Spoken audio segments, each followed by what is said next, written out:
My wife left me. No, seriously, it's just me now. See this world? This is what we made together. And holy shit, we played how many days?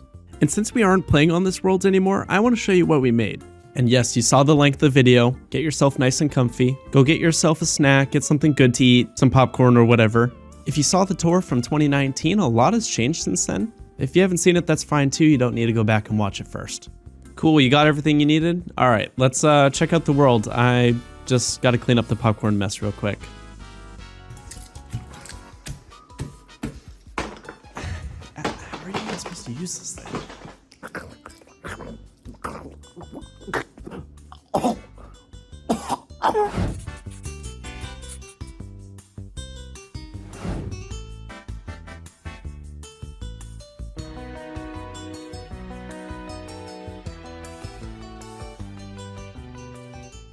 So this is a very long-term survival world, so there is a lot of things to see. I've organized the video into chapters, so if there's certain things you want to see in particular, you can skip around. Here's some timestamps. We're going to start with the overworld, and then we'll go to the underground base. Then we'll check out the nether version of the base. Then we're going to check out some of the villages that we made. And then we have an entire section for mob farms.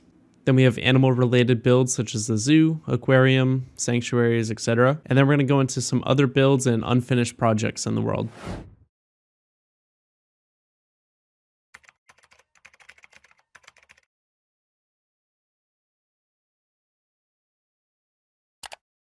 Every Minecraft world starts roughly the same way. You spawn in, punch a couple trees, you find a place to survive and stay the night, and then it's all history from there. Generally, you can work with any seed that the game gives you, but there are those seeds that got you like... The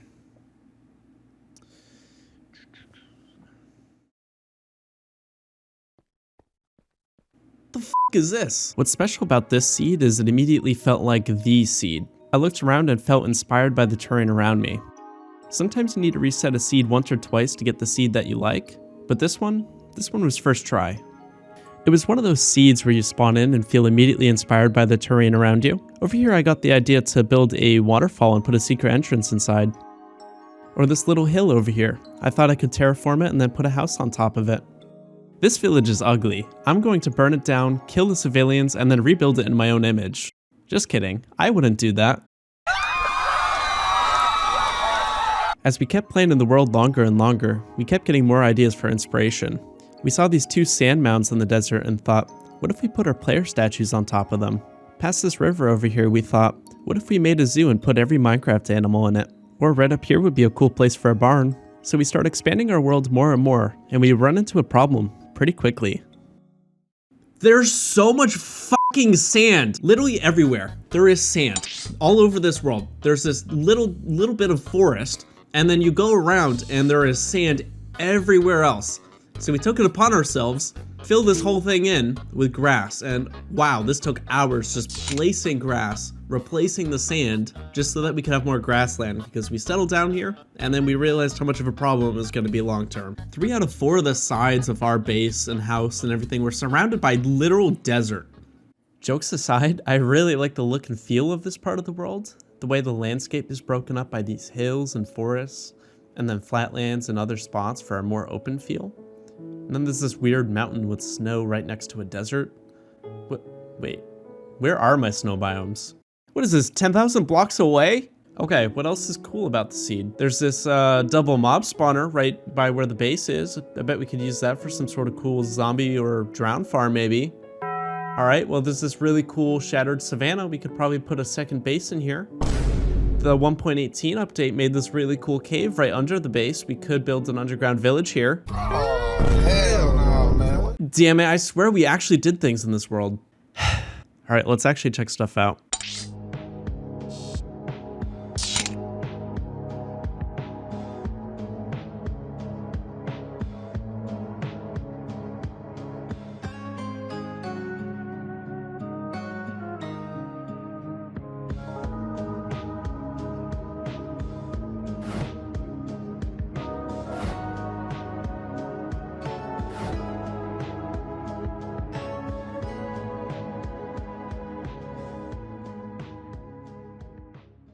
This is the main area of a world where we spent most of our time playing. You'll find that most of our builds actually reside here. For example, we have the base, the house, farms, storage, other things like that. I would say we spent roughly 80% of our time playing in this part of the world, and this also happens to be very close to spawn, so we didn't go very far when we started building. We decided to do a lot of our building around the terrain that generated instead of terraforming the land. A lot of these hills and forests, for example, are exactly the way that they were when they generated. In some builds, for example, we decided to build right into the terrain, like the horse stable, for example, where we dug out into the hill and then added greenery around it to make it look overgrown. And the base, of course, having that waterfall built into the hill. The house right over here was the first build we made, naturally, of course, because it's a house. Although simultaneously, while working on the house, we were also working on the base. Obviously, the house ended up being done much sooner. Hell, the base isn't even technically done, but we'll get to that later, that's fine. The house has 3 floors in it. There's the main floor, there's the basement, and then there's the upstairs. The main floor has a small kitchen and an eating area, not really a whole lot going on. The basement, however, has a little bit more utility. There's an enchantment room, a grindstone, and a couple other things that you can use. The top floor has the bedroom. So we have a master bed, we have a couple parrots, and not really a whole lot going on in here. It's actually a huge empty space, weirdly enough. Although the star of the show here is this balcony where you can actually jump off with your elytra. And yes, I built this balcony before we had elytras. I had that foresight that we were probably going to use this pretty often if I put it here. So yeah, we actually ended up using it pretty much every time we needed to go to bed. We would just fly right into the house. Coming out to the back of the house, we have some farms and our old AFK fishing farms before they broke in 1.16, of course. Here we just have all the crops growing like the wheat, carrots, potatoes, all that sort of usual stuff. And if we come down these stairs here, you'll see just how many chests I put in here for these things. And I built 2 of them because I thought maybe that we would both be using them at the same time. It didn't really end up happening like that, but it's fine. We didn't really need to do that anyway. If we continue along this path, we'll walk underneath this tree, which naturally generated like this, and we decided never to touch it because it looks super cool. This brings us back to the main area where you'll see that there's a whole bunch of other stuff going on, like these rivers, for example. These were actually naturally generated caves that kind of fell in because of the sand, and I decided instead of just making it all boring, kind of flattened off land, I decided to use those caves and actually make it into rivers, and the effect is really cool. Obviously, to make the land traversable, I went and added some bridges, some pathways, and ways to get around these rivers so it's not really a major inconvenience, but it still looks really nice. There actually used to be fish in these rivers, and then, I don't know, Minecraft takes everything good away from me, so now there's no fish in these rivers. So right over here is this fountain, which actually has a whole bunch of chests, and this is actually our miscellaneous storage. This is kind of where we just throw our items when we don't really know where else to put them, if they don't really fit in our main storage or really have any other place that makes sense for them. We just kind of throw it in here and try to forget about it, but it's always full because, there's a lot of items in the game as it turns out, so we try to have some sort of organization system, so that's what these signs are for. It only really vaguely represents what's in here and kind of gives us an idea. Most of the time we're just kind of memorizing where we put things, even if it doesn't really make a whole lot of sense. Right over here is the horse stable. We have 3 horses and a donkey. We named them Shrek, Fiona, Donkey, and Shrek 2 Donkey. Listen, we really like Shrek, don't judge. I think now is a great time to mention what this world looks like at nighttime. You might have noticed that there's moss carpets everywhere, and that's how we actually light up the world to prevent mobs from spawning in the area. How it works is we have a whole bunch of jack-o'-lanterns and a moss carpet on top. The moss carpet doesn't block the light from coming through, so we're able to cover up these ugly jack-o'-lanterns with moss carpet, and it looks pretty close to the grass. It just looks slightly different, so having some tall grass kind of placed around helps cover that up and make it less noticeable. It wasn't always like this though. Moss carpet only came out in 1.17, so before that, it looked way worse. Originally, I just went torch crazy and placed torches everywhere, and that worked for a little while, but oh yeah, that was really ugly actually, disgusting even. So we're like, alright, this looks hideous, this sucks, let's do something about it. So we decided to switch it to jack-o'-lanterns and put green carpet on top of it, and we went and started placing these all around the world and replacing the torches that I had originally placed. So we spent hours placing jack-o'-lanterns and carpet, and then moss carpet came out, and we're like, well, shit. Alright, I guess we gotta go and replace all those green carpets now, because this looks way better. So then we went, took out all that green carpet, and put in the moss carpet instead. And so we've probably spent many hours placing down torches and then placing down jack-o'-lanterns and green carpet, and then placing down the moss carpet and replacing the green carpet, you can see that there's long stretches of areas that are still torches, places that we haven't gotten to. We'll go and replace torches with moss carpet and jack-o'-lanterns, and then I'll go take those torches and place them even further away so that then there's still torches, but they're just further than where we left them before. So it's just kind of a slow expansion of light. I don't know. I might just have a torch problem. That might be it too. Okay, that's enough overworld for now. I want to show you guys the base where we spent a lot of our time doing our crafting and our smelting and just any sort of work that we needed to get done, we would go into the base for. I'll come into the base over here. There's supposed to be gravel that's supposed to close up this door here to kind of close this off, but unfortunately they broke that in 1.18, so the effect isn't as cool as it used to be. But I'm going to throw an item in there and show you guys is that the door opens and lowers all the water. That is always so satisfying to watch. I love that. It is so nice. And then I'm going to go ahead and actually close it so you guys can see what it looks like when I close this normally. Okay, let's check out the base. So you come inside this cave room, and then there's this hole right here. Falling down will bring you into the main room.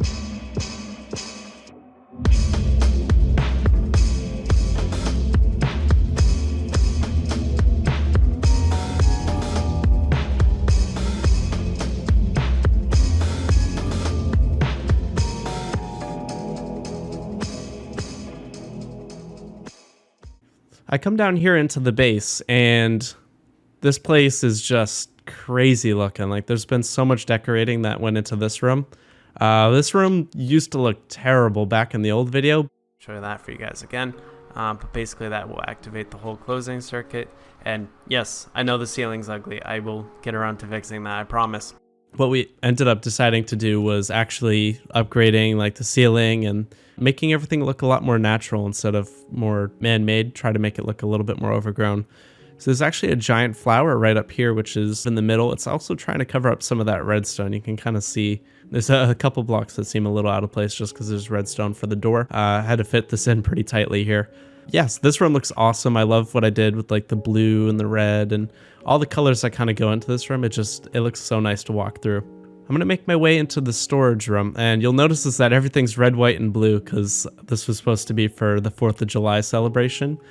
She would actually go and change the colors of a lot of things in the base and the house to actually make it look like some sort of holiday color. And in this case here, it's 4th of July, which is really nice. So I'm not going to take the time to look into every single storage chest because obviously nobody cares, but yeah, this thing is filled up all the way as far as it can be as far as storage, which is a first for me. I normally create storage bases and don't actually fill them in with anything, which is quite useless when you do it like that. So I'm actually glad I got out of that. But over here is the storage room and also connects down to the slime farm as well, which is really crazy. But yeah, this is the storage room. It's really huge, and I don't even think I used half of these chests. So a lot of them are just completely blank. Like, if I just open them randomly, you'll see most of them are blank.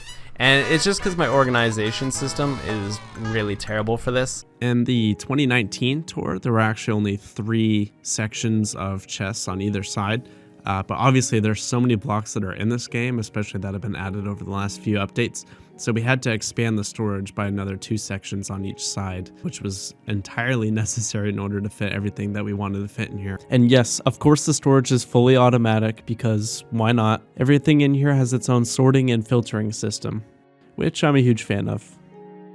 There's a room at the end of the storage room where you can put your items into the sorting system. There's a double chest here and room for 2 shulker boxes. These redstone lamps are an indicator of how full the sorting system is. So if you put too many items in, it'll show you with an indicator light. So the items will run through the entire storage room. If it can't find a match for the item, it'll then bring it to the other side of this room where there's a few chests. And here, this will be where it dumps the item. Unfortunately, these chests are mostly full with things such as deep slate, diorite, a lot of the stone blocks that you get for mining just because we've done so much of it. So over here is the farm room. I felt like it made sense to put a farm room inside the base where we always are so that the farms are running pretty much every time we're playing the game.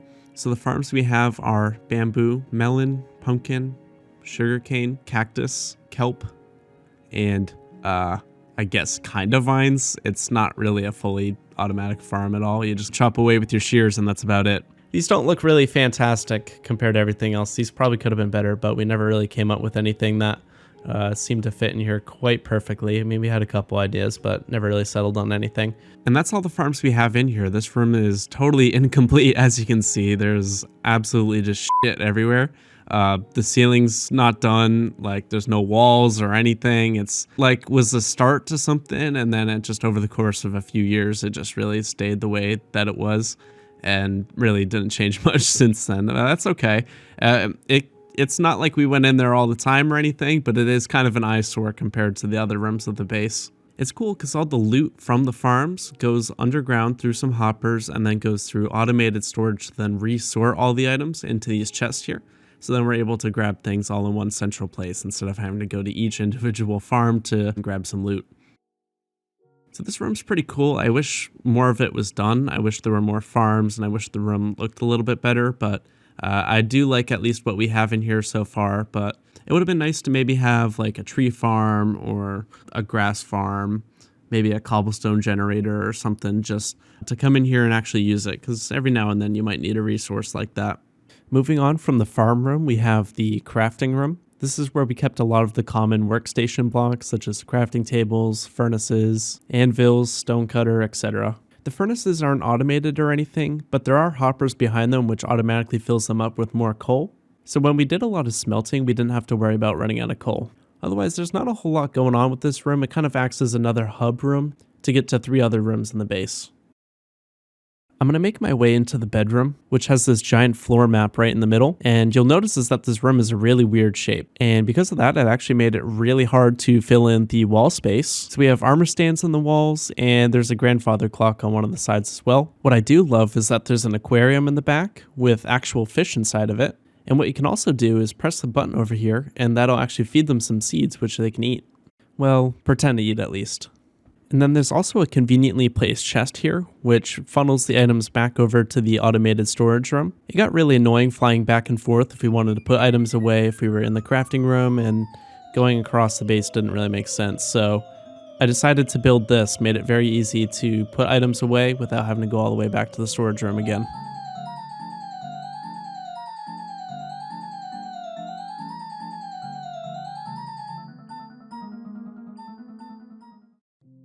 Next, I'm going to make my way to the brewing room. This room is special because it has an automatic potion brewer, and on the other side there's chests where you can store your potions as well. The automatic brewer is an older mumbo-jumbo design. How it works is you have these buttons here which allow you to control which ingredients go into your potion, and it'll automatically brew it for you. I also went and labeled what each ingredient does in case you forget. For example, I get the glistening melon and the gas tears mixed up pretty often as to which is which, so having it labeled right above it is helpful. Across from the brewing room is the library, and this room is fantastic to look at. I love this. Like, this room is absolutely crazy to walk through. On the right side of the library, there's a little cafe where you can talk to this very friendly Enderman while holding a watermelon, and he will give you some food that you can eat while you're looking at some books. At the top, you can talk to this very nice librarian villager who sells mending books. And coming over this way, we can store our enchanted books. And there's a very terrible sorting system for each of these, but it kind of gets the point across is that there's books that are tailored towards armor, weapons, and tools. I wasn't sure what the best way to do this was, but I think this kind of gets the job done, and it makes it a little bit easier sorting them out. This is probably one of my favorite rooms that we made. It got a huge upgrade considering that it used to look honestly kind of terrible. Of the actual crafting room. And as you can see, this place is pretty big, so this took quite a while, but at this point we had 2 people working on it with efficiency 5 diamond pickaxes. I love how the room looks with the carpet and the overgrown areas with the grass and leaves. This is probably aesthetically my favorite room in the base. Below the main room of the base, we dug out a cave system. We dug out this big open room, and then on each side we have these mine shafts that you can go and strip mine in. This main room is pretty cool, and we actually dug this room out by hand. This didn't generate like this. There's a room where you can put your items inside of the chest, and that'll bring it into the automated storage in the storage room back in the base. And then there's also a water tube to get back out, and that'll bring you back inside the base. This place is where we did our strip mining before the 1.18 update came out. And this room looks pretty okay. I would say it could look a little better, but we at least decorated it a little bit. So those are the main areas of the base. Over there is the water tube, which brings you to the surface. And then there's a piston door that opens up, which brings you right in front of the waterfall. And on the other side, there's this nether portal over here. If we go through it,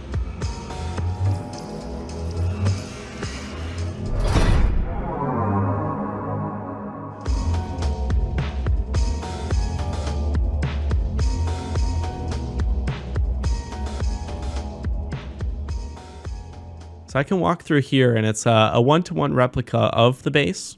Not perfect, not every single room is done, but you have the main room over here, and you have the storage room if we continue over this way. And you can see it's remarkably similar to the Overworld version. So this was kind of a fun project that I did just to sort of have this when you go into the Nether. You kind of have a dark version of the Overworld, kind of make it a little bit spooky, which I really like. Obviously, it's missing a lot of details, like the ceiling isn't complete. Oh, you are rude. Excuse me. Yeah, I don't like coming in here because there's a lot of baddies in here. But anyway, I can come up there and that'll actually bring me up to a partially recreated Overworld part as well. And yeah, there's some gas holes because gas will blow this stuff up. But you can see like there's a storage chest over there. There's the house, very dark looking house. And then I can actually go inside the house and I think it's partially recreated in there as well. Yeah, so there's the kitchen. There's the little dining table. And I can actually come upstairs. And there's no bed yet. There was supposed to be a bed, but obviously it's not very safe to put beds in the Nether anyway, so maybe that wasn't going to be a good idea. And then I'll make my way down to the basement as well. And yeah, so that's the basement. Lastly, there's this farm here. In the Overworld, this is like your carrots, potatoes, your wheat, etc. But here it's just all netherwort. All right, so I'm going to enter back into the base. I was hoping eventually maybe to put some sort of lava fall that would open up and be very similar to the Overworld one, but never ended up getting around to that. That's essentially everything there is to see in the Nether. We're going to come back to the Overworld base now. I showed you before the way to get out of here is through this water tube. And of course the waterfall entrance is the main way to get into the base. But there's actually 2 secret entrances as well. Inside the house, down in the basement, if you put a water bucket inside the wall right at this spot right here, it'll open up this door. If you walk inside and then grab your water again, it'll then retract and you'll fall right into the library.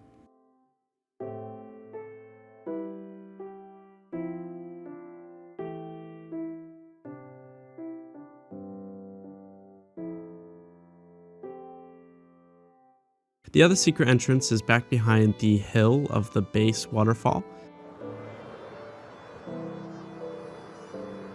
There's a little water pond, and if you walk up to it, you'll see a stone button. If you press that button, it'll open up this piston door. You can fall down and you'll be brought into the storage room.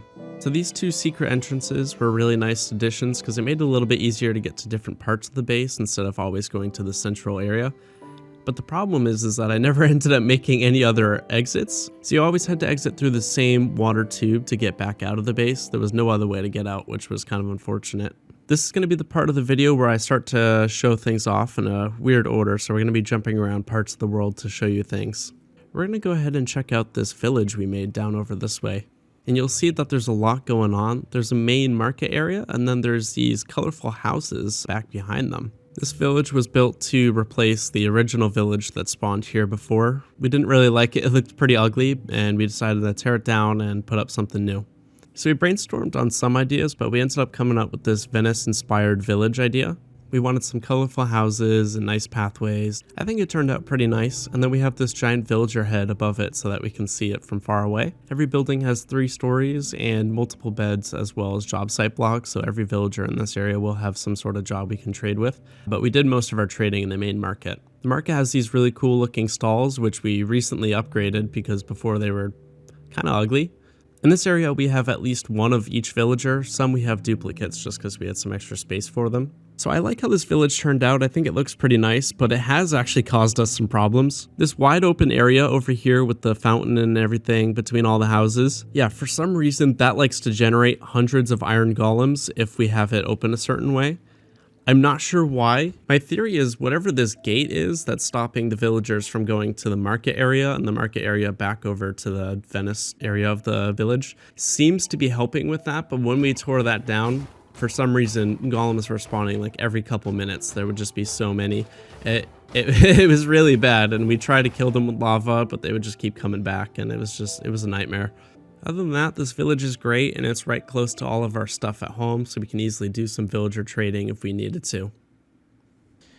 The other village we have is the Acorn Village.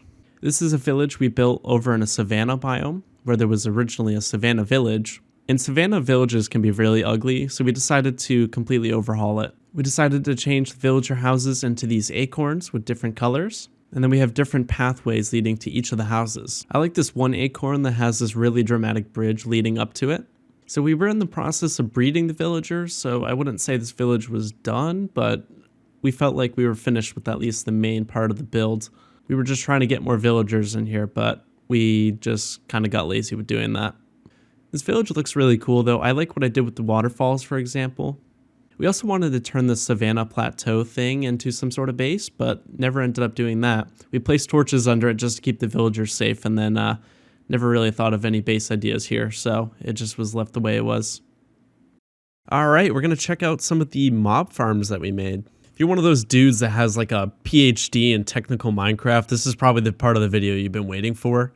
I'm sure you're smart enough to figure out that this giant tower with the creeper head on top is a mob farm. This farm is an older Ilmango design. It uses these platforms and then opens trapdoors with water to flush out mobs that spawn in here.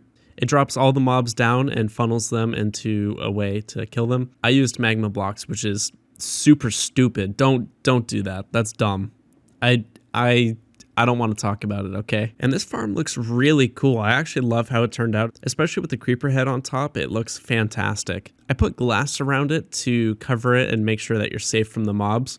But I'm fucking stupid, and if you realize that spiders are bigger than most other mobs, you're gonna realize that they get stuck pretty often. So, yeah, that was dumb. And if they even fall down, they'll try to climb up the walls again. So that's a problem too. And then at the bottom, I use the magma blocks. You're like, why is that dumb? That'll kill them. It does it really slowly. And yeah, it's really not efficient. The problem is that the way I built it is if I wanted to kill them with like, say, fall damage, I'd have to put the storage way underground or build a massive dropper elevator to then bring all the items back up. And I just did not feel like doing that. So yeah, this is what I opted for. And I mean, it works well. It's just that,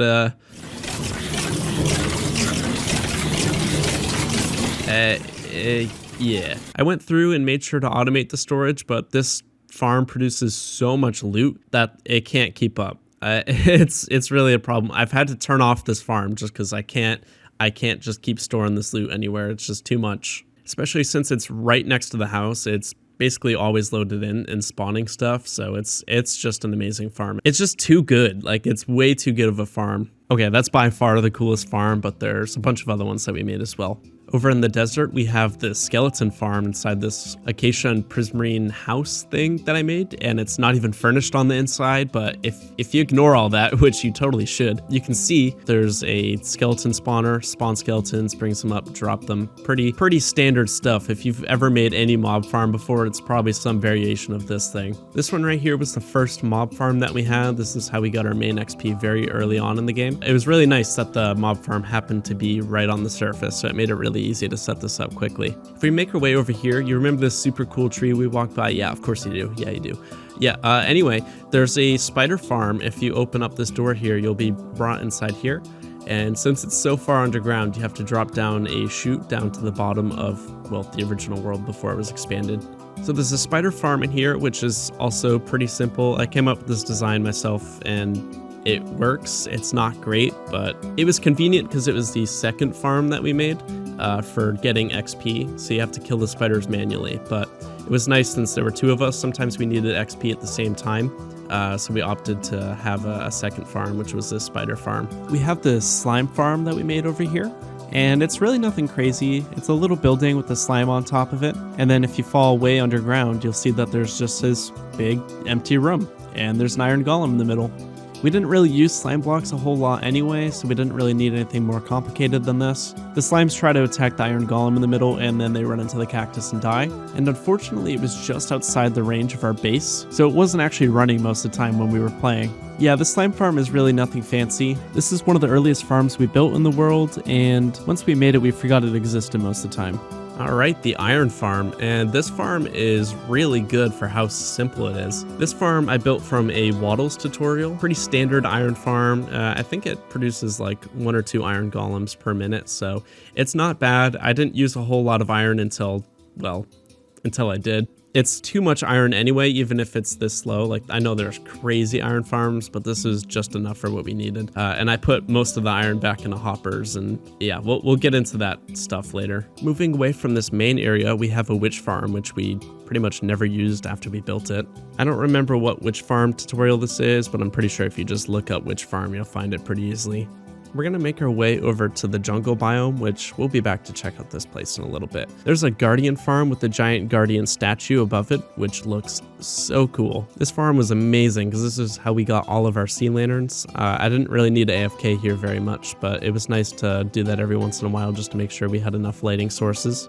You can AFK at the guardian farm by flying up to the top of it, and there's a secret door that lets you in. It's a pretty ugly, simple room with a bed inside of it. Just basic stuff that you would need in an AFK spot. It's a standard guardian farm design where they spawn in this big pool of water and fall down, and there's these fence gates down at the bottom which they fall through. Then there's these water streams that then push them into the lava where they burn. And then their loot is collected and sorted into the storage. I didn't bother making the storage look nice just because I wanted to do the entire thing to make it its own aquatic base, but never got around to doing that. I guess right now is a great time to talk about the Thanos snap. Yeah, I basically Thanos snapped the Minecraft world and we lost like 2 months of progress, like no big deal or anything. Basically, I decided I wanted to restore Windows because it wasn't really running that great and it kind of helps every once in a while to do that. So I was like, okay, I don't have too many important things here. I'll just like back up the Minecraft world and then we'll be good.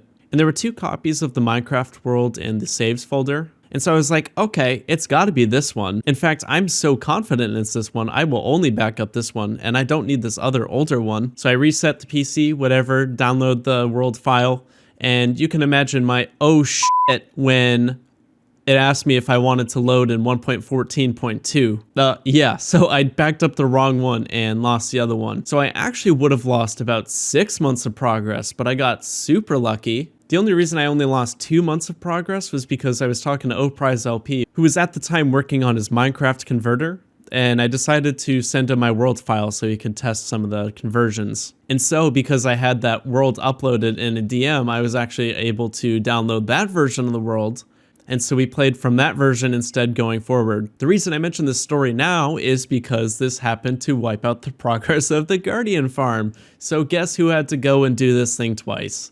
Me. I have no one to blame but myself, but like I should have known better. The last 2 farms are in the Nether.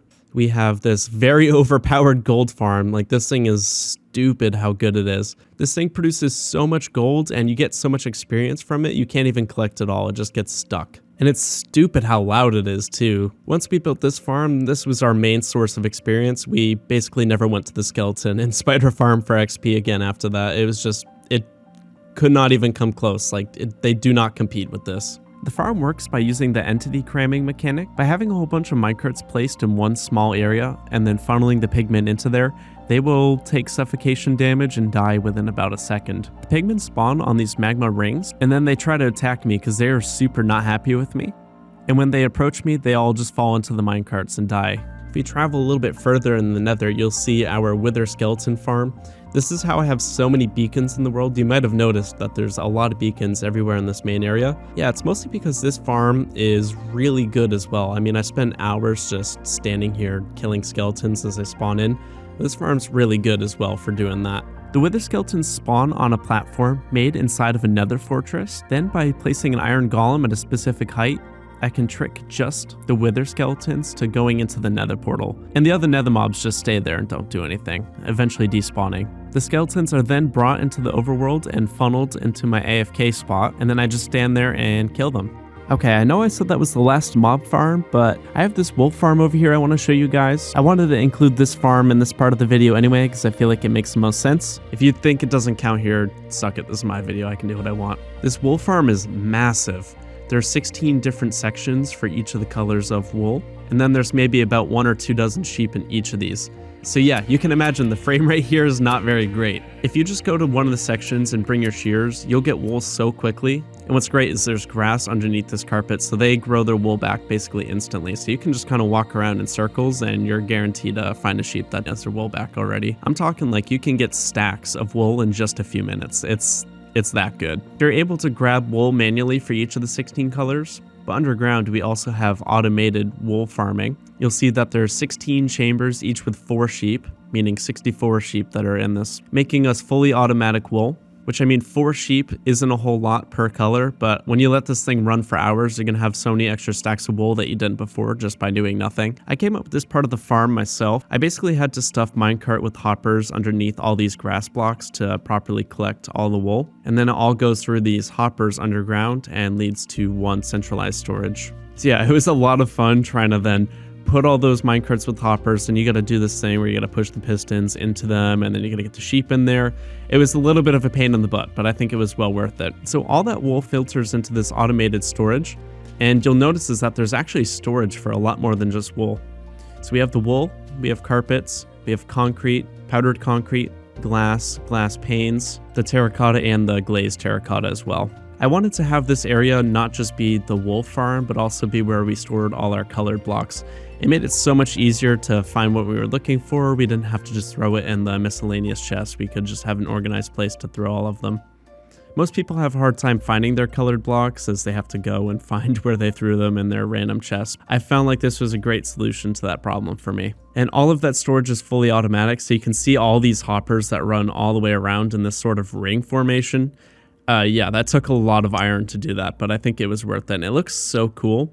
I almost wish I put like leaves over it to kind of like drip over it, make it look like it's overgrown. I also like the industrial look that it gives too. I really like how this turned out. The main build is inspired by a Reddit post I saw on like r/Minecraft like 2 or 3 years ago. I decided to take it a step further with the automated storage, automated sheep shearing, and these signs at the top where you can see each of them labeled. Next to the wolf farm, there's these 2 colored towers. This is where you can put your concrete in, so you can get your powdered concrete and turn it into normal concrete. It's really simple. You just have to walk in and you'll hold down both the left and the right click at the same time with your pickaxe in your hand, and you'll be able to quickly convert your powdered concrete into normal concrete because of the water. It's nothing crazy, but it's a nice quality of life thing to have, because before we would just like throw all our concrete in the rivers and like make a giant pillar and then mine that pillar, and it was kind of annoying. This is like way faster and more convenient. So that was everything related to the sheep farm. We're gonna make our way to this part of the world, which has a lot more mob related builds. Before I get to those though, I do want to show off these giant player statues you've probably been seeing throughout the video. So we each built our player statues using an exact replica of our skins, and then we translated that into Minecraft blocks, built it in a creative mode to test, and then we went and put that in the world. I think they turned out really good. I actually like the look of them. My skin's the bear with the black sweatshirt and the red creeper on the back. You've been seeing me talk to you throughout the entire video anyway, you knew that. Her skin was a giraffe, and this was much harder to figure out how to build. All the spots and the color palette was really difficult to come up with. These statues are actually also furnished houses. If you go up the rocks, you'll see that there's an entrance by the feet. Inside them, there are water funnels, which lead you to the heads, which have furnished rooms. Going inside mine first, if we go all the way up the water chute, you'll see you're just brought into like a generic boxy living room, and there's a ladder which leads you upstairs to these beds you can sleep in. In her statues, she decided to make these zebra walls and then add a couple decorations and a bed. There's also this string which says "Rip Baby Kitty" because she decided to be some sort of edgelord and murder a baby cat, and then put the string that the cat dropped in an item frame. It's like super fucked up. We actually built these player statues before we had Elytra, so we had to do a lot with scaffolding. This wasn't like one of those builds we could easily fly up and down. We had to manually climb each time just because we did it so early on in the game. You'll actually see in the original world tour that we had these built in that as well. Although I guess the same can be said about the mob farm that was built without Elytras, at least the part without the creeper head on top. You know what? I'm going to take a moment. Is it Elytra or Elytra? I keep getting comments on my old videos being like, oh, you see it? Shut up. I do not care. I literally do not care. All of you leaving comments, I don't care. Elytra. Elytra. Elytra. I'm going to say Elytra. That's how I've been saying it. I'm going to keep saying it that way. Okay? Cool. Anyway, so in front of the statues, we have the barn. We used to have a lot more animal variety in here, but we eventually just turned it into a pig and cow slaughterhouse, and that's how we got all of our food. This is where we kept a lot of our animals before we had the zoo. There's an upper section to the barn as well, which used to have all of my chickens. I had a bunch of chickens in here laying eggs for me for really not many reasons other than using those baby chickens to then make wither roses. But they were really loud, just hearing their like feet clacking and like the clucking. It was super annoying, so we moved them out of there. Behind the barn is the chicken coop where we put a couple chickens, but there's no egg collection here or anything. This is just where a couple chickens reside and do their chicken thing. Down off the side of the barn, there's a bunch of dog houses where our dogs stay. Each dog has a name and a little house that they stay inside of. We did end up having an incident one time where, because these were built out of wood, lightning struck and caught a few of them on fire, and we almost had some dogs die. It was really tragic, but after they added the lightning rods, we went and put those around so that it won't directly strike the houses. So yeah, we have quite a few dogs, although by far the favorite dog was Bjork. I'm pretty sure you're supposed to say Bjork, but it's so funny to say it Bjork. It's inspired by this stupid meme where it's like depression, anxiety, Scandinavian dog. And for some reason that was like so funny, so now it's our favorite dog. Right beside the dog houses, there's actually an ender portal stasis chamber. Each of us had our own stasis chamber so we could teleport back if one of us was at the house and the other wasn't. It made it really easy to get someone out of maybe like a cave, for example, or if someone was really far away, they could just be instantly teleported back to the chamber, back to the main part of the world. Okay, time for the main attraction. If you follow this path, you'll see that there's a pathway to the zoo. We ended up making the zoo because we wanted to have every friendly mob somewhere where we could easily access and see them. So past this river, we saw this big plains area. We decided to turn it into a zoo. Past the bridge here, there's a koala pixel art, and it says zoo right under it because, of course, it's the zoo. The zoo has an overhead map so you can see every part of the zoo from the entrance. If you walk in this tunnel, you'll see that there's 2 villagers that sell you tickets to go inside the zoo. This place isn't really anything crazy. It's mostly just a bunch of pathways that walk you around each of the little exhibits. I won't show you every single individual exhibit one at a time because nobody really cares that much to see that. If you were to walk around, you would see we have almost every passive mob in here. There's some of them like the striders. Those are really difficult to get out of the nether safely, especially if it rains, which it did one time and killed the striders. Getting the polar bears and the snow foxes. My nearest snow is 10,000 blocks away, and we never built a nether portal highway, so we brought them back through the overworld, going 10,000 blocks overworld back and forth, mostly by boat, but it took a long time to carefully bring those mobs back to the zoo. Up at the top, there's a horse stable. The idea was you can take a horse out of the stable, ride it around the little track or around the zoo, and each of them also have names. Actually, every mob in the zoo has names, and most of them are named after food. Some of them are cute, like calling the red mushroom Strawberry, and then other ones are just kind of messed up, like this one's called Buffalo, because he's Buffalo Chicken, I guess. This cat was literally named Burger. This is Bacon. So yeah, those are some of the names we came up with. We're geniuses, as you can tell. So anyway, I showed you the horse stables. Behind that is the petting zoo. So each of these have their own little huts where you can actually go in and pet the animals instead of being locked behind a glass cage. These are your generic farm animals, which aren't exotic or anything. Off to the side of the zoo, you'll see another bridge. And past that bridge, there's a blue building. This is the aquarium. Inside the aquarium, we wanted to put our aquatic mobs. You'll see right front and center, there's the tropical fish tube. And then each of the 4 corners, but I guess not technically corners because it's a circle and circles don't have corners. You'll see that there's also aquariums for some other aquatic mobs. We have the turtles, we have the squids and the glow squids, axolotls, and the dolphins. Wait, what happened to the dolphins? Yeah, the dolphins actually died 3 times. We've put dolphins in here 3 times and they just somehow kept dying. I don't know what I did wrong. They can't jump out of here, and maybe they possibly suffocated in the sand. I can't really tell, but they're dead. In the back of the aquarium, there's a restaurant called the Guardian Grub, and it's Elder Guardian themed. There's a couple tables, and then there's a secret entrance for employees to get in the back so they can cook. And they sell seafood and other related things, which I guess is kind of messed up eating seafood in an aquarium. When you're done seeing the aquarium and the zoo, when you make your way to the exit, you'll see that there's a little gift shop that you can go inside of and you can buy a bunch of merchandise. And there's a snow golem behind the register who's getting underpaid to work in retail. The zoo isn't the only place that we kept passive mobs. I of course showed you guys the dog houses. We made some other mob sanctuaries where we kept individual mobs. For example, behind the zoo, you'll see that there's a bee sanctuary. There's a giant bee pixel art above it, and then below it there's a glass dome. There's a tree and where a whole bunch of bees live, or I think they're supposed to live. I don't see very many bees in here. I hope they didn't die in the water. Off to the side, there's a little honey shack where you can buy some honey from the sanctuary. Over by spawn, there's a fox sanctuary where there are 2 pixel arts of foxes for the red foxes and the Arctic foxes. Each of these fox pixel arts act as a home for the foxes, and then they can run around inside this giant log. Since foxes are super fast, we had to have this quarantine thing so that they couldn't run out. Basically consisting of 2 iron doors that can be activated with buttons. And then we have the cat houses. We made a pixel art of all of the cat heads, and then we individually keep our cats inside these houses, so we know where to find each cat. All the cat houses sit in a circle, and then there's a tree in the middle, and you can walk around and go into each of them. We decided to make these sanctuaries, so we used to keep all of our mobs inside the house, but they make a lot of noise, and it got really annoying. So we decided to put them away. So we put the dogs in dog houses, and the cats in the cat houses, and the foxes in the fox sanctuary, and so on.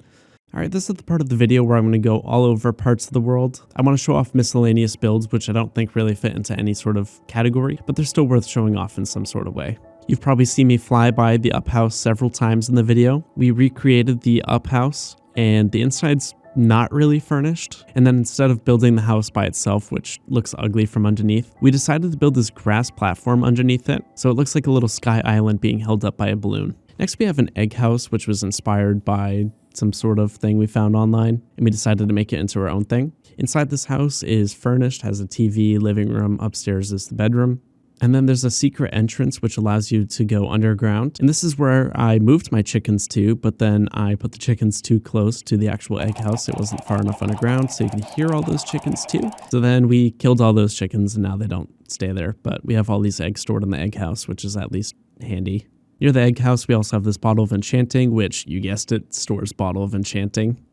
There's these 2 farms next to the village, which have extra crops in case we wanted to trade with the villagers quickly. In front of the statues, we built this flower shop. This is where we kept all our flowers, saplings, and some of the cave and cliff items. Underground is where all the storage is, and the storage is fully automated because, of course it is, I'm extra like that. Makes it really easy to put everything away, especially if you put a lot of flowers in your inventory to decorate. And then you can easily grab things because everything has its own individual chest. You've probably seen this big, ugly tree. I thought it would look better, but it's a little chonky. That's because there's a 2x2 piston door that I had to stuff inside the trunk of the tree. If you walk up to it, you'll be able to open it and go inside, and you'll fall down into a room. So this white room is what I would call the trophy room. Any sort of item that I felt like was some sort of accomplishment in the game, I decided to put in this room. And you'll notice is that it's incomplete because it didn't end up filling in everything that I wanted to. And what's cool is that there's a secret exit which brings you up a water funnel and you'll be brought right outside the tree. In the future, I probably would have made this 1x2 piston door because this trunk is the reason why this tree looks so weird. A little further away from everything, we have this modern house. This build was entirely hers. It was from some YouTube tutorial and she wanted to build the house in the world. It's fully furnished, it's got multiple floors and a basement. Out back there's a little garden, and in the front there's a bridge which leads you to a dock. If you look off that dock, you'll see that there's a lighthouse. We wanted some sort of marker to show us that we were close to home when we were coming back from the ocean, so we built this lighthouse here. This one's not furnished on the inside, it just has beds inside of it. It was inspired by some build I found online, but I took and made it my own thing a little bit more. If you look to the right of the lighthouse, you'll see that there's a windmill island, which is not finished at all. You'll see that from certain angles it looks okay, but then other angles it's just, yup.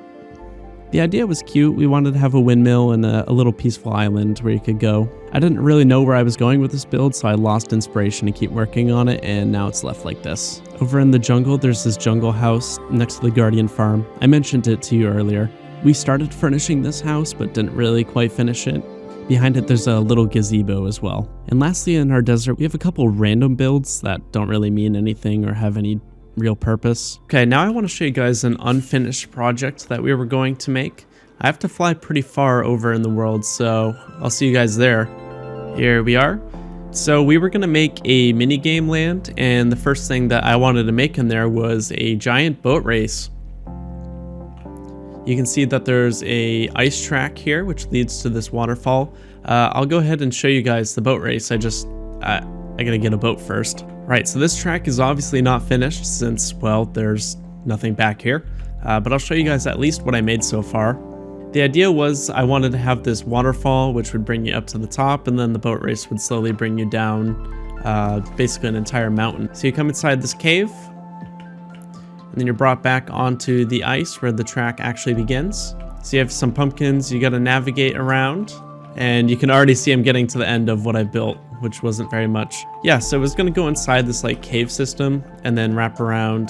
So it was like gonna come through here, wrap around this side, and then reach around back to the start right here. Yeah, this was gonna be a big build, and didn't end up finishing it just because it was such a large project, but got a lot of it done, like building this entire water hole. It did end up taking quite a while and making it look kind of nice as well with the textured mountain. Yeah, so minigame land was going to use this entire plains field, and we would have had some mini games and other things we could have done, and this would have been like the big centerpiece of all of it. So we would have had like something, we had an idea for like a Connect 4 game, and then whatever other mini games we kind of thought of that we could have done.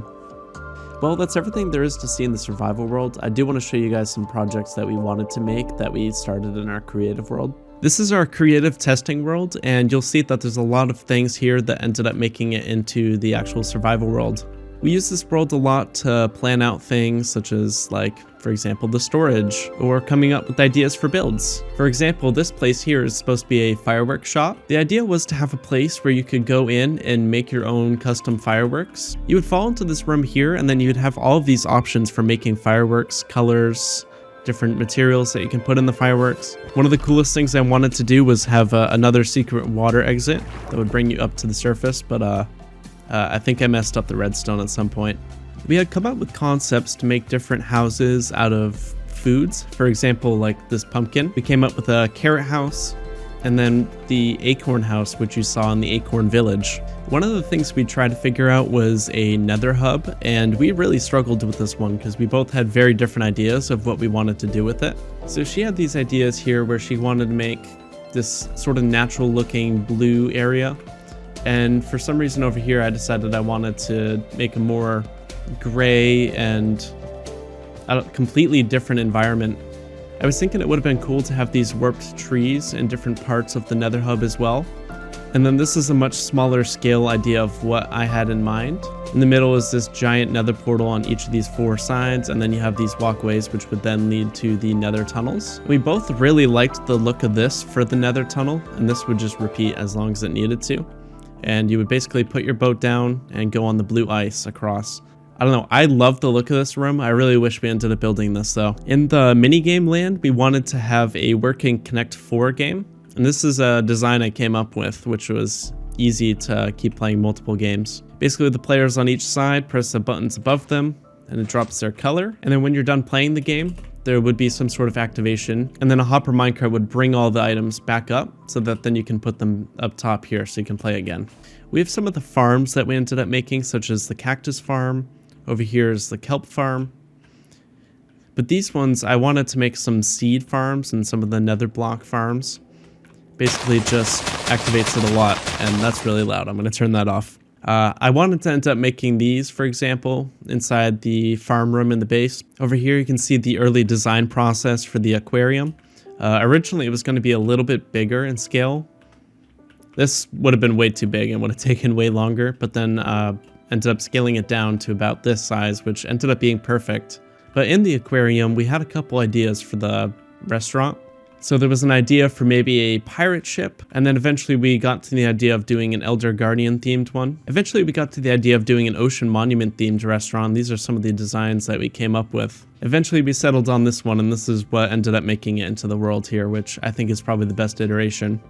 I considered the possibility of using a villager crop farm, but these are a pain in the butt to make, and honestly I don't think it was really worth making. But it would have been cool to have one of these in the world as well. I really wanted to have a tree farm in the world, but for some reason I just could not figure out how these things work and never ended up making this one work correctly, so I didn't feel brave enough trying to build it in the survival world.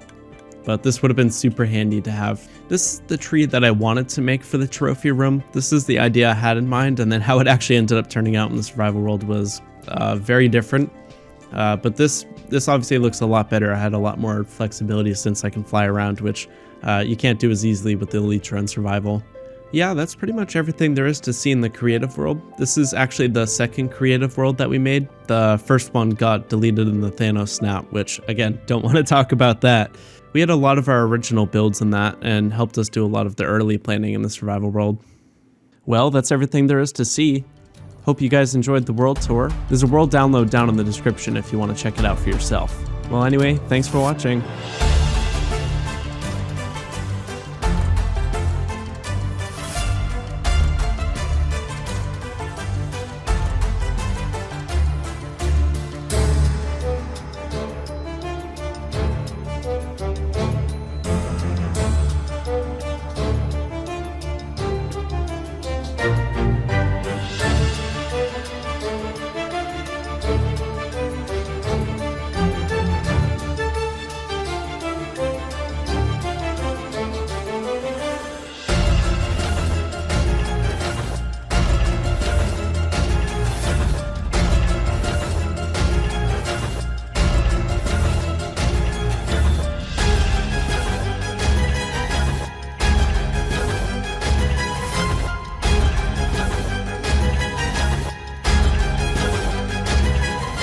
Wait, you really thought I was going to end this video without blowing up the world? Alright, that's a good one. Let it rip!